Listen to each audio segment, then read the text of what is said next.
Hello and welcome student आज की video फिर से रहेगी एमसीक्यूज बेस्ड। तो वीडियो को पूरा देखिए एंड तक। अगर चैनल पर नए सब्सक्राइब करना ना भूलिए, शेयर करिए ताकि मैं और ज़्यादा अच्छी वीडियोस आपके लिए लेकर आऊँ आपके एग्ज़ाम की तैयारी के लिए, ताकि आपकी तैयारी अच्छी रहे। अगर आप चैनल में नहीं हो, साथ में आपने पहले विज़िट न किया हो चैनल पे, तो आप बहुत सारी वीडियोस देख सकते हो जो कि मेरी प्लेलिस्ट में आपको मिलेंगी, जो सोशियोलॉजी बेस्ड रहेंगी। वो आपकी प्रिपरेशन के लिए बहुत काम आने वाली हैं। तो इस वीडियो से पहले उनको भी देख लीजिए। फिलहाल इस वीडियो में हम कंटिन्यू करते हैं। तो पहला क्वेश्चन सामने है, जल्दी से आंसर करिए। जल्दी बताइए क्या कहेगा इसका आंसर। क्वेश्चन था, intersectionality is a term that was coined by Dash in 1889 sorry, सो 1989 है। जल्दी से बताइए। इंटरसेक्शनलिटी जो है टर्म है जो कोइन की है डैश ने इन 1989 में। कौन था? A Crenshaw, B Shulamith Firestone and C Talcott Parsons and D Anthony Giddens. जल्दी से बताइए क्या आंसर होगा। क्वेश्चन नंबर 1 का, intersectionality is a term that coined by dash.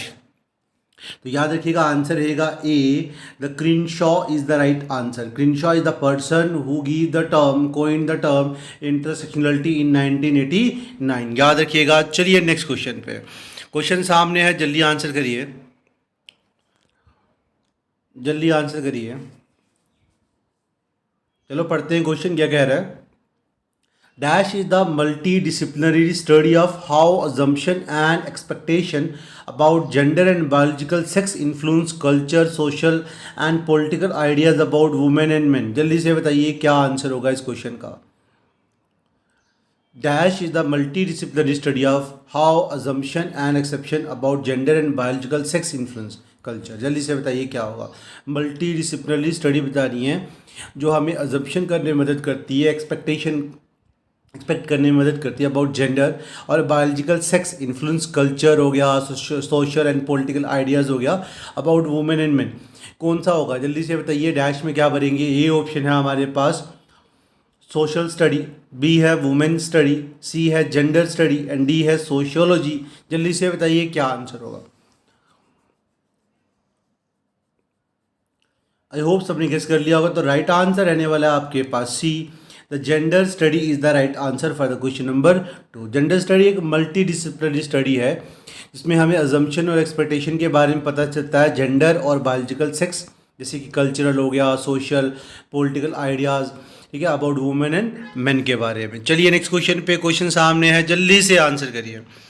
क्या कह रहा है question number 3, dash refer to a person biological and physiological character. जल्दी से बताइए कौन सा जो है वो रेफर करता है टू अ पर्सन बायोलॉजिकल और फिजिकल करेक्टर जो। जल्दी से बताइए इनमें से चारों ऑप्शन में से कौन सा है जो इंसान के बायोलॉजिकल और फिजिकल करेक्टर को रेफर करता है। ए है सेक्स, बी है जेंडर, सी है पर्सनैलिटी एंड डी है बिहेवियर। चारों में से क्या इसका सही आंसर होगा? जल्दी से कमेंट करिए। Option A, B, C, D, चारों में से क्या इसका आंसर होगा? आई होप सबने आंसर गेस कर लिया होगा। तो राइट आंसर रहने वाला स्टूडेंट आपके पास ए, द सेक्स। सेक्स जो है रेफर करता है to a person biological and physical characters. याद रखिएगा। चलिए नेक्स्ट क्वेश्चन पे। क्वेश्चन नंबर 4 बिल्कुल सामने है, जल्दी से आंसर करिए। क्या कह रहा है क्वेश्चन? जेंडर रेफर्स टू, जल्दी से बताइए। द ब्लैंक में क्या भरेंगे? Gender refer to the, A है person biological and physical character, B है cultural and social distinction between women and men, C है role classified by sex in which the classification is social and non biological, and the fourth, तीन ही option है इसमें, ठीक है। जल्दी से आंसर दिए तीनों ऑप्शन में क्या इसका आंसर रहेगा? जल्दी से बताइए। ऑप्शन ए है, बी है, सी है। जल्दी से बताइए, जल्दी करिए आंसर। ए, बी, सी, चारों में से, तीनों में से क्या इसका आंसर है क्वेश्चन नंबर 4 के लिए? आई होप सबने गेस कर लिया होगा। तो राइट आंसर रहेगा बी। देखो ये तो सबको पता था, थोड़ा गेस लगा लेते। जेंडर जो है ना, ये कल्चरल और social distinction between women and man करने में क्या करता है, मदद करता है। तो 4 के लिए करेक्ट आंसर रहने वाला था यहाँ पर बी, याद रखिएगा। चलते हैं नेक्स्ट क्वेश्चन पे, क्वेश्चन नंबर 5 पे। क्वेश्चन नंबर 5 सामने है, जल्दी आंसर करिए। क्या कह रहा है question, dash is an individual self conception as a man और woman are as a boy और a girl as or as some combination of men or boy, women or girl, or as someone in fluctuating between men or boy, woman, girl, or as someone outside those category altogether. It is a distinguished from actual biological sex. कौन सा blank में भरेंगे question number 5 के लिए? चारों option में से क्या आंसर रहेगा इसका सही? जल्दी से कमेंट करिए। क्या वो ए है जेंडर रोल, क्या वो बी है सेक्स रोल, क्या वो सी है जेंडर आइडेंटिटी, या डी है सेक्सुअलिटी? जल्दी से बताइए क्या आंसर होगा क्वेश्चन नंबर 5 के लिए।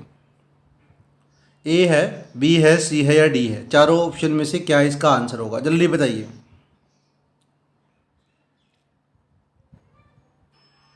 तो याद रखिएगा gender identity, C gender identity is the right answer for the question number 5। यहाँ ब्लैंक में यही भरा जाएगा, याद रखिएगा। चलिए नेक्स्ट क्वेश्चन पे, क्वेश्चन नंबर 6 सामने है, जल्दी आंसर करिए। The term gender identity was originally coined by, the term gender identity जो थी ये ओरिजिनली किसने कॉइन की है? A Robert J Stoller, B Kate Millett, C Ann Oakley and D Crenshaw. जल्दी से बताइए चारों में से क्या इसका सही आंसर हो सकता है? द टर्म जेंडर आइडेंटिटी जो थी ओरिजिनली कॉइन्ड बाय, किसने दी है इन चारों में से? जल्दी से बताइए, वो ए है, बी है, सी है या फिर डी है? चारों ऑप्शन में से क्या सही उत्तर रहने वाला है क्वेश्चन नंबर 6 का, जल्दी बताइए। आई होप सबने गेस कर लिया होगा। तो राइट आंसर रहने वाला है स्टूडेंट आपके पास Robert J Stoller, A. The term gender identity was coined by Robert J Stoller, ठीक है, देने वाला इंसान रॉबर्ट जे स्टोलर था। चलिए नेक्स्ट क्वेश्चन पे, क्वेश्चन सामने, जल्दी आंसर करिए। In 1950 Sigmund Freud presented his theory of dash. 1950 में जो सिगमंड फ्रीड था वो प्रेजेंट करता अपनी थ्योरी, ठीक है, थ्योरी ऑफ कौन सी है? जल्दी से बताइए। A social development, B intellectual development, C psycho sexual development and D cognitive development. चारों में से क्या सही आंसर होगा, जल्दी से बताइए। क्वेश्चन नंबर 7 के लिए चारों में से क्या राइट आंसर हो सकता है, जल्दी जल्दी कमेंट करके बताइए। ए है, बी है, सी है या डी है? जल्दी करिए, बहुत इजी क्वेश्चन है। और वीडियो के आखिर में सारे के सारे बच्चे अपना कमेंट करेंगे स्कोर, कितना स्कोर बनता है। तो 7 के लिए जो राइट आंसर रहेगा आपके पास वो सी है, psycho sexual development is the right answer. Sigmund Freud present करता है अपनी theory of psycho sexual development, C option correct answer रहेगा इसके लिए। चलिए नेक्स्ट क्वेश्चन पे, नेक्स्ट क्वेश्चन सामने है, जल्दी आंसर करिए। The 3 essays on the theory of sexuality is written by, जल्दी से बताइए कौन होगा, क्या आंसर होगा? A the Simone de Beauvoir, B Sigmund Freud, C Rachel Carson and D Judith Butler. चारों में से क्या राइट आंसर हो सकता है क्वेश्चन नंबर 8 के लिए? जल्दी से बताइए। ए है, बी है, सी है या डी है? जल्दी से बताइए क्या आंसर होगा। आई होप सबने आंसर गेस कर लिया होगा। क्वेश्चन नंबर 8 का जो राइट आंसर रहने वाला है वो बी है, Sigmund Freud is the right answer. 3 essay on the theory of sexuality is written by Sigmund Freud, याद रखिएगा। चलिए चलते हैं नेक्स्ट क्वेश्चन पे। क्वेश्चन नंबर 9 बिल्कुल सामने है, जल्दी से करिए। क्वेश्चन नंबर 9 क्या कह रहा है? According to the Freud gender identity develop during the dash stage of development. Freud के मुताबिक जो जेंडर आइडेंटिटी है डेवलप होती है ड्यूरिंग द डैश स्टेज, कौन सी स्टेज पे होती है? जल्दी से बताइए चारों में से क्या ऑप्शन इसका आंसर हो सकता है? वो ए है, बी है, सी है या डी ऑप्शन है? जल्दी से बताइए। ए है फैलिक, बी है लेटेंसी, सी है ओरल, डी है एनल। चारों में से क्या आंसर होगा? फ्रीड के मुताबिक जेंडर आइडेंटिटी डेवलप होती है during the dash stage of development. जल्दी से बताइए चारों में से क्या आंसर होगा क्वेश्चन नंबर 9 के लिए। आई होप सबने आंसर गेस कर लिया होगा, जिन्होंने नहीं किया उनके लिए राइट आंसर रहेगा आपके पास student A the phallic, phallic is the right answer. According to Freud gender identity जो होती है डेवलप होती है under the phallic stage of development. Phallic stage of development is the right answer for the question number 9. चलिए next question पे, question number 10 सामने है, जल्दी आंसर करिए. कह रहे dash propose the Electra complex as an analogous phenomenon in girls. Dash propose the Electra complex as an analogous phenomenon in girls. Options हमारे पास चार हैं, चारों में से क्या राइट आंसर होगा? ए है फ्रीट, बी है कॉल जंग, सी है जूलिया क्रिस्टीविया एंड डी है एन ऑकले. चारों में से क्या राइट आंसर होगा क्वेश्चन नंबर 10 के लिए? ए है, बी है, सी है या डी है? जल्दी बताइए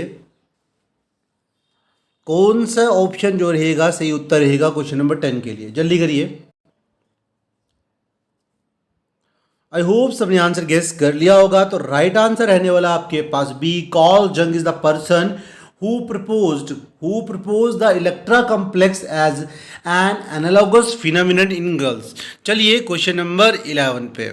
क्वेश्चन नंबर 11 सामने है, जल्दी से आंसर करिए. क्या कह रहा है क्वेश्चन?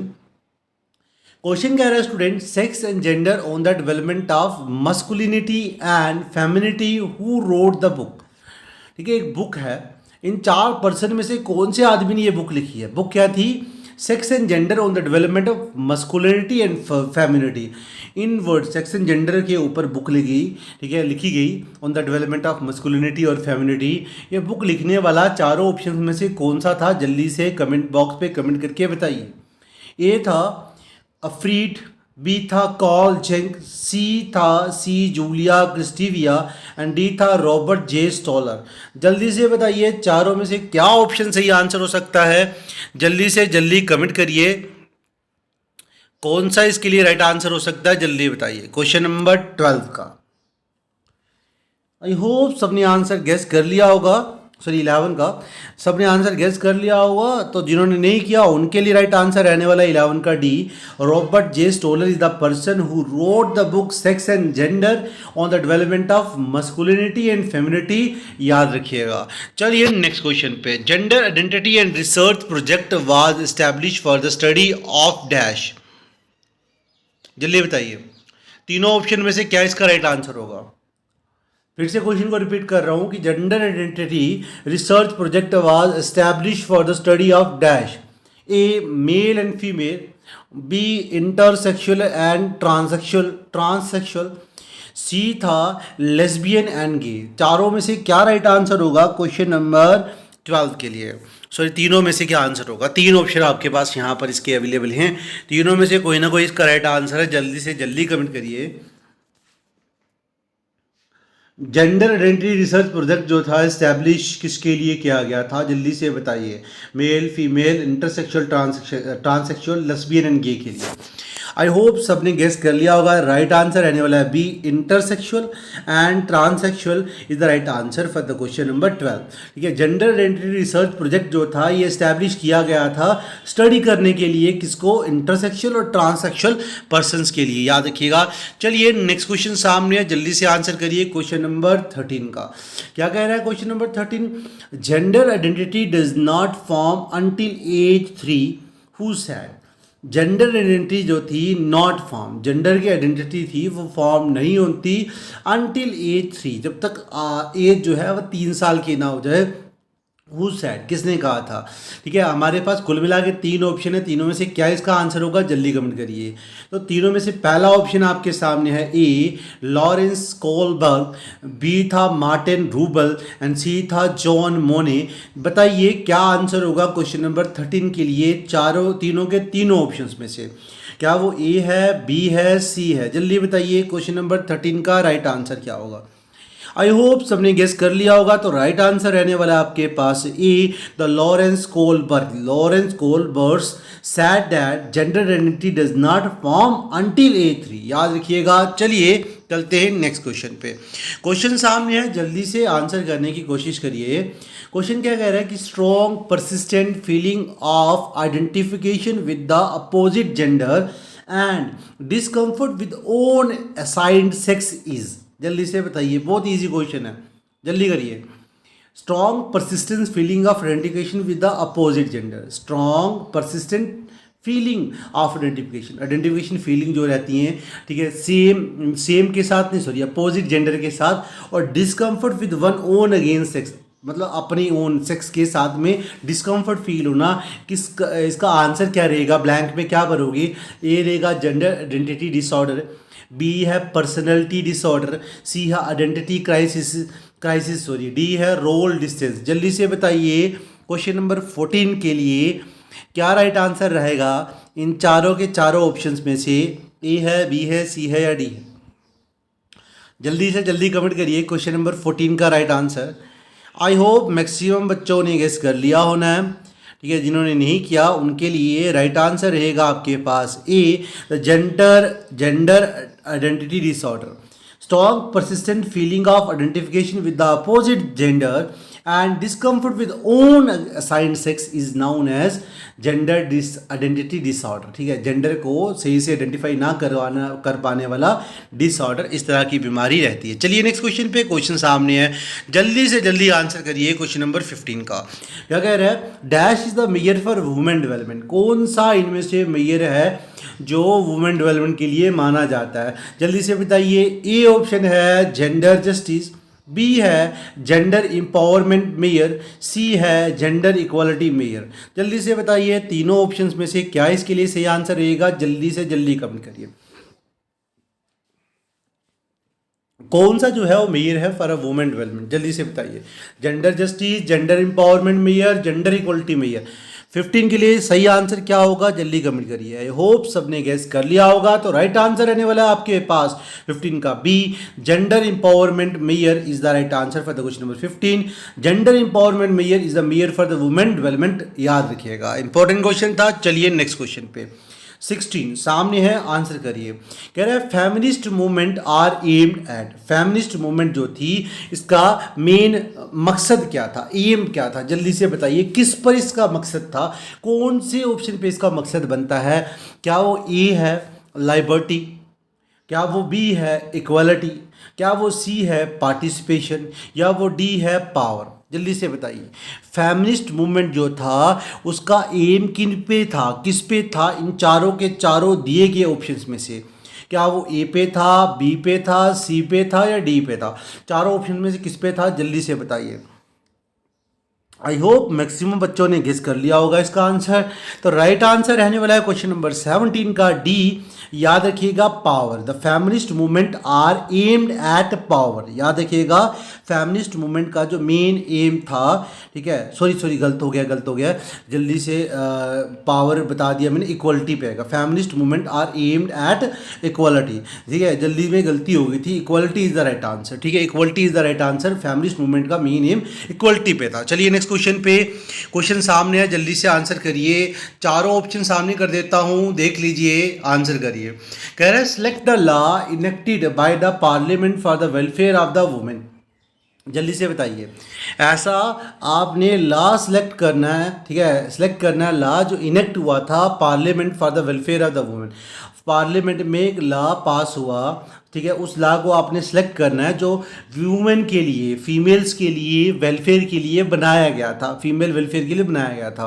क्या वो ए था स्पेशल मैरिज एक्ट 1955, या वो बी था डोयरी प्रोविजन एक्ट 1961, या वो सी था इक्वल रिम्यूनरेशन एक्ट ऑफ 1976, या वो डी था ऑल ऑफ द अबव। बहुत ही इंपॉर्टेंट क्वेश्चन है सारे के सारे, जल्दी से इनको भी इसका भी आंसर करिए। सारे के सारे ऑप्शन भी याद रखिएगा, पेपर में कहीं ना कहीं कोई ना कोई आ सकता है क्वेश्चन। जल्दी से बताइए 19 का आंसर क्या रहेगा।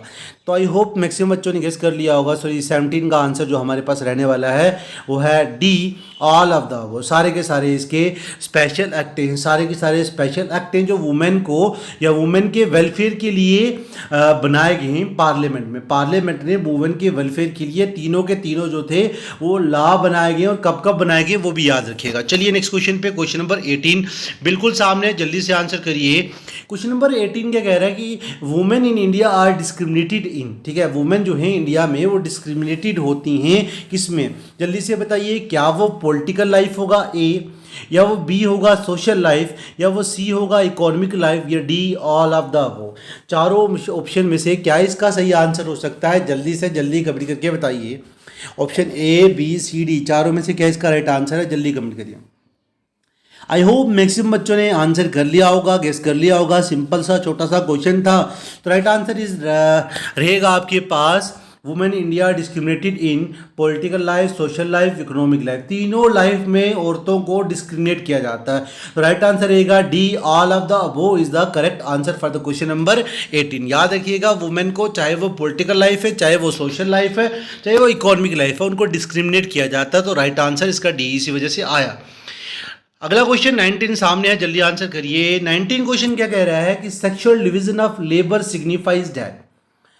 सेक्सुअल डिवीजन जो थी लेबर की, वो क्या सिग्निफाई करती है? जल्दी से बताइए। ए ऑप्शन है gender division of labour division in the basis of nature of the family. B option है work deciding the division between men and women. C है caste is the basis of gender division.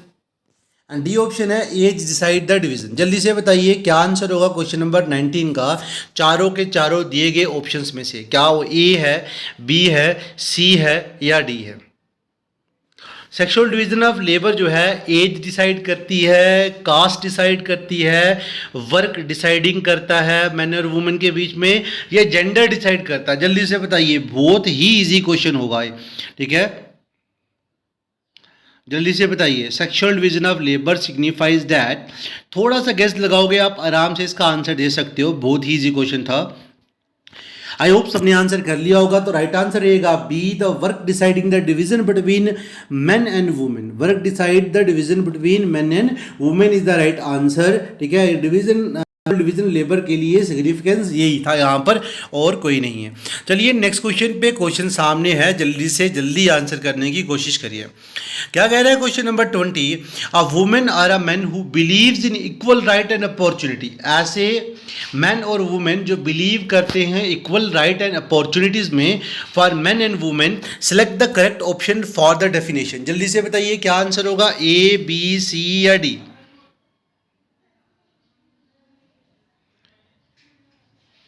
जल्दी बताइए। A women are a man who believe in equal right. ऐसी women और man जो believe करते हैं equal right opportunities पे man और वुमेन के लिए। जल्दी से बताइए कौन सा ऑप्शन इसका राइट आंसर होगा? कौन सा ऑप्शन इसका आंसर रहेगा? क्या वो ए है फेमिनिस्ट, क्या वो बी है पेट्रियार्ची, या वो सी है कास्ट हायरार्ची, या डी है सोशल चेंज? जल्दी से बताइए क्या आंसर होगा क्वेश्चन नंबर 20 के लिए। ए है, बी है, सी है या डी है? जल्दी बताइए। आई होप सारे बच्चों ने गेस कर लिया होगा। तो राइट आंसर रहने वाला आपके पास 20 का A the feminist is the right answer. Feminist जो था अ वुमेन और women who believe in equal right and opportunities for women and men के लिए जो करेक्ट डेफिनेशन थी वो किसकी है? वो फेमिनिस्ट की डेफिनेशन है, याद रखिएगा। अगला क्वेश्चन सामने है, जल्दी आंसर करिए, ठीक है। जल्दी पढ़ते हैं क्वेश्चन क्या कह रहा है कि equal wages act signifies that. Equal wages act signifies that, क्या signify? A law that deal with family related matters. B. Law provide that equal wages should be paid for equal job for both men and women. And C. An act which signify that all work inside the home is done by the women of the family. तीनों options में से क्या right answer होगा question number 21 का? जल्दी से बताइए। Option 3, चौथा ऑप्शन भी है, sorry. A radical law against the discriminatory attitude and sexual division of labour. चारों ऑप्शन सामने कर दे रहा हूँ, जल्दी से आंसर करिए क्वेश्चन नंबर 21 का, ठीक है। वीडियो को ज़्यादा से ज़्यादा शेयर करिए, जो बाकी बच्चे भी प्रिपेयर कर रहे हैं, ताकि उनकी भी अच्छे से तैयारी हो जाए। जल्दी करिए, आंसर क्या हो सकता है? तो राइट आंसर रहेगा इसका B. Law provided equal wages should be paid for equal job for both women and men. Equal wages थोड़ा सा गैस लगा के आप कर सकते थे, बहुत ही इजी क्वेश्चन था। इक्वल वेजेस लॉ जो है प्रोवाइड करता है, इक्वल वेजेस होनी चाहिए, चाहे वो वुमेन है चाहे वो मैन है। अगर वो मजदूरी कर रहे हैं, कहीं ऑफिस में काम कर रहे हैं, तो उनको वेजेस इक्वल दिया जाए, यही इसका मेन मकसद था, जो ये लॉ था, ठीक है, याद रखिएगा। चलिए नेक्स्ट क्वेश्चन पे, क्वेश्चन नंबर 22 पे कह रहा है among the following which country have have high participation if the women in public life? जल्दी से बताइए क्या आंसर होगा। क्या वो ए है स्वीडन एंड इंडिया, ठीक है, क्या वो बी है नॉर्वे एंड श्रीलंका, या वो सी है नेपाल एंड फिनलैंड, या वो डी है स्वीडन एंड अफ्रीका? चारों में से क्या राइट आंसर होगा क्वेश्चन नंबर 22 के लिए?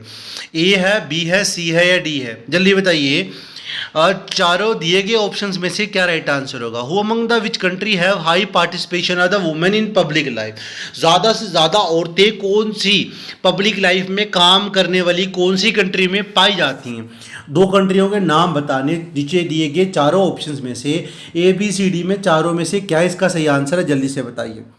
आई होप मैक्सिमम बच्चों ने गेस कर लिया होगा। तो याद रखिएगा जिन्होंने नहीं किया, स्वीडन एंड इंडिया, इंडिया और स्वीडन में maximum number high participation of women in public life देखी जाती है स्वीडन और इंडिया में आज के वक्त में, पहले नहीं था। चलिए नेक्स्ट क्वेश्चन नंबर 23 सामने है, जल्दी से बताइए। टोटल 25 क्वेश्चन रहेंगे इस वीडियो में। नेक्स्ट इसी पीडीएफ के और भी अच्छे क्वेश्चन मैं आपको नेक्स्ट वीडियो में आपको इसी टाइम 6 या 7 o'clock के बीच में आपको मिल जाएंगे शाम के वक्त में, ठीक है। तो वीडियो को शेयर करिए और ज़्यादा बच्चों के साथ, ताकि और ज़्यादा बच्चों की तैयारी अच्छी हो सके, ठीक है, और मेरा भी कंटेंट आगे बढ़े और मैं भी अच्छी वीडियोज़ बना कर लाऊँ। जल्दी से बताइए क्वेश्चन नंबर 23 का आंसर क्या होगा। कह रहे in India seat are reserve for women in, ठीक है, इंडिया में जो सीट थी वो रिजर्व होती हैं वुमेन के लिए, ठीक है। क्या होती हैं वो? A B D, A option, B C D, ठीक है, B option, C B and C, and D A D. किस पैटर्न में होते हैं? जल्दी से बताइए क्वेश्चन नंबर 23 का राइट आंसर क्या हो सकता है? जल्दी कमेंट करिए। ए है, बी है, सी है या डी है? चारों ऑप्शंस में से क्या रहेगा 23 का right answer? I hope maximum बच्चों ने गेस कर लिया होगा। तो राइट आंसर रहने वाला आपके पास ए, ठीक है, याद रखिएगा। A B D is the pattern of the seat reserve in the women, ठीक है, याद रखिएगा। चलिए क्वेश्चन नंबर 24 पे सामने है क्वेश्चन, जल्दी से जल्दी आंसर करिए। क्वेश्चन क्या कह रहा है? Dash are the believe that people have about the future and characteristics of male and female? जल्दी से बताइए। इन मतलब ऑप्शन दिए गए ऑप्शन में से आपने बताना है कि किसका बिलीफ है, कौन सा जो है वो बिलीफ है that people have about the future and characters of male and female. जल्दी से बताइए कौन सा बिलीफ है that people have about the future and characters of males and female? जल्दी से बताइए। ए है जेंडर रोल, बी है सेक्स रोल, सी है जेंडर डिविडेंड एंड डी है जेंडर स्टीरियोटाइप। चारों ऑप्शंस में से क्या इसका सही आंसर हो सकता है क्वेश्चन नंबर 24 का? जल्दी से जल्दी कमेंट करिए, जल्दी बताइए क्वेश्चन नंबर 24 का राइट आंसर क्या हो सकता है? ए है, बी है, सी है या डी है? जल्दी बताइए। आई होप मैक्सिमम बच्चों ने आंसर कर लिया होगा। तो जिन्होंने आंसर नहीं किया उनके लिए राइट आंसर रहने वाला 24 का D, gender stereotype. Gender stereotype are the belief that people have about the future and characteristics of male and female. तो आंसर करेक्ट था, सही उत्तर था जेंडर स्टीरियोटाइप, डी ऑप्शन। चलिए क्वेश्चन नंबर 25 लास्ट क्वेश्चन आज की वीडियो का, इसका भी आंसर जल्दी से जल्दी करिए, ठीक है। फिर लास्ट में स्कोर बताइए कितना स्कोर बनता है आपका आज की वीडियो पे, ठीक है, जल्दी से जल्दी बताइए। क्वेश्चन नंबर 25 क्या कह रहा है कि man or women who believe in equal right and opportunities for women and men is? जल्दी से बताइए। कह रहा है men or women who believe in equal right, आदमी और औरतें जो बिलीव करती हैं इक्वल राइट्स में, इक्वल अपॉर्चुनिटीज से, इक्वल राइट पे और इक्वल अपॉर्चुनिटीज़ के लिए मेन और वुमेन के लिए इज क्या आएगा? Equality, B feminism, C gender justice and D gender discrimination. ये क्वेश्चन भी बहुत ही ईजी है, अच्छे से तैयारी किया तो आप आराम से आंसर दे सकते हो इस क्वेश्चन का भी 25 का। जल्दी से जल्दी कमेंट करके इसका आंसर बताने की कोशिश करिए। क्वेश्चन नंबर 25 का जल्दी बताइए। आई होप मैक्सिमम बच्चों ने इसका आंसर कर लिया होगा गेस। तो जिन्होंने गेस नहीं किया उनके लिए 25 का राइट आंसर रहने वाला है B, feminism is the right answer. Man और women who believe in equal right and equal opportunity for man and women is known as feminist, ठीक है, और प्रोसेस का नाम है फेमिनिज्म। ये कुल मिला के ना उसकी डेफिनेशन दी हुई है और कुछ नहीं है। आगे वाले क्वेश्चन में आपको नेक्स्ट वीडियोस में बताऊंगा, बहुत सारे क्वेश्चन हैं। इस वाली वीडियो में भी नियर अबाउट 100 क्वेश्चन होने वाले हैं, ठीक है पूरे। तो आगे इसी तरह से चैनल के साथ जुड़े रहिए ताकि मैं और ज़्यादा अच्छे क्वेश्चन आपके लिए लेकर आऊँ। Thank you for watching this video. मिलते हैं नेक्स्ट वीडियो में।